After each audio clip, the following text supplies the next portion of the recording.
Il y a quelques semaines, les journalistes et animateurs de C8 disaient adieu à leur programme, arrêté après le départ de la chaîne de la grille TNT.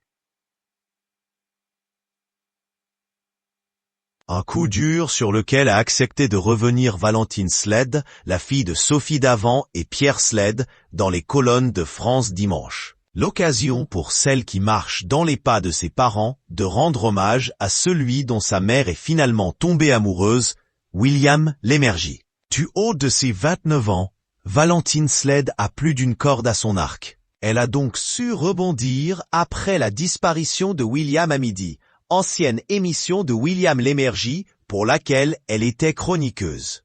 Devenue présentatrice de Le Goût des rencontres sur France 3 Nouvelle-Aquitaine, la journaliste a tenu à rendre hommage à celui qui lui a donné sa chance, son beau-père. C'est William qui m'a donné l'occasion d'apparaître pour la première fois à l'antenne, de surcroît en direct.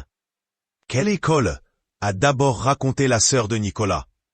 Avant de revenir avec amertume sur la fin de ladite émission, l'arrêt de l'émission m'a bien sûr attristé, tout comme le reste de l'équipe.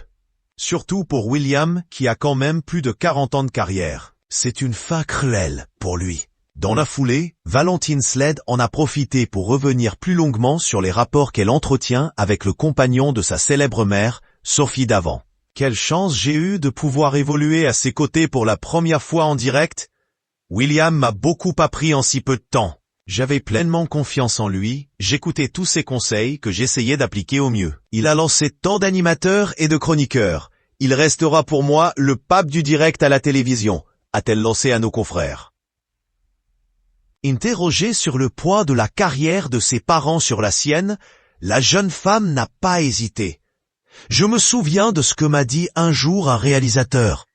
Ce n'est pas facile d'être le fils ou la fille d'eux, parce qu'on subit un effet loupe. C'est-à-dire qu'on va regarder en plus gros ce que l'on fait. Si on fait mal, on ne va pas nous louper. Et à elle de conclure, il y a donc toujours cette épée de Damoclès au-dessus de ma tête. Il ne faut vraiment pas que je me plante, mais je ne vais pas non plus me plaindre. J'ai aussi eu des opportunités grâce à ça. Je dois être à la hauteur.